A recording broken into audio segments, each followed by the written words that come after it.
kami sekalian, kembali bersama Pak Anton pada Pendidikan Agama Katolik dan Budi Pekerti kelas 8. Apa kabar kalian? Bapak harap kalian tetap sehat, tetap semangat, selalu dilindungi dan diberkati oleh Tuhan.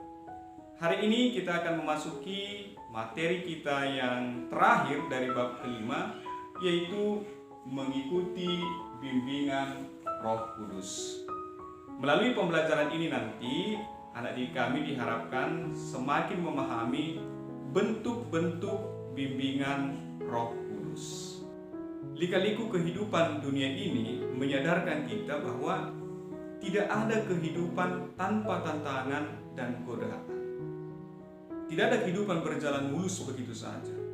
Karena itu kita membutuhkan bimbingan untuk melewati semuanya itu. Dan Tuhan mengutus Roh Kudus kepada kita untuk membimbing kita dalam menjalani kehidupan kita. Karena itu kita perlu mengikuti bimbingan Roh Kudus itu, yakni melalui sabda Tuhan dalam kitab suci. Karena dalam kitab suci Allah mengajar kita, menerangi kita, menyatakan kehendaknya kepada kita, dan menegur kita ketika kita melakukan kesalahan. Dan karena itu kita perlu membaca kitab suci, merenungkan kitab suci, menghayati dan menghidupi sabda Tuhan yang terdapat di dalam kitab suci. Dengan demikian hidup kita akan semakin selaras dengan kehendak Tuhan.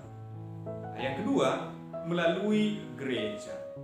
Nah, gereja sebagai satu persekutuan orang beriman berada di bawah pimpinan paus dan para uskup. Kita dibimbing dan diarahkan untuk semakin dekat dengan Tuhan melalui doa-doa yang kita ikuti di dalam gereja, melalui renungan-renungan, melalui homili atau khotbah, melalui ajaran-ajaran gereja yang semuanya itu berguna untuk menuntun hidup kita untuk semakin sesuai dengan kehendak Allah. Dan yang ketiga, melalui bimbingan-bimbingan khusus yang kita dapatkan misalnya melalui acara-acara gerejani yang kita ikuti, melalui retret-retret, melalui rekoleksi, melalui pendalaman iman, melalui bimbingan rohani yang kita khususkan sendiri, melalui permenungan-permenungan pribadi kita.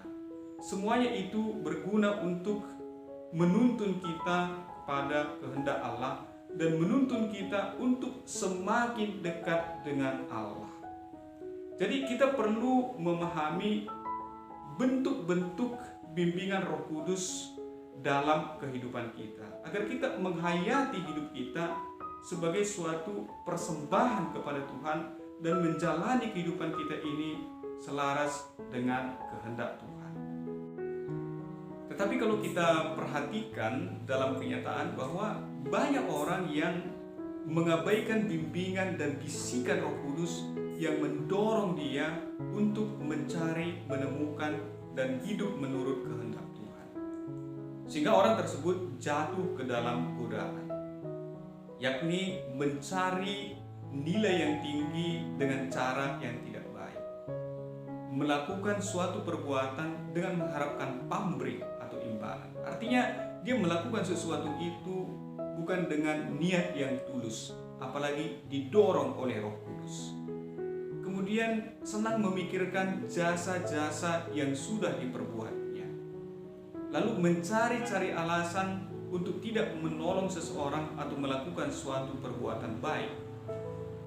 Tentunya yang diharapkan dari anak didik kami yang mengikuti pembelajaran ini agar selalu membiasakan diri untuk hidup menurut bimbingan dan dorongan Roh Kudus, agar hidup kita selalu terarah kepada Allah karena kita hidup sesuai dengan kehendak Allah.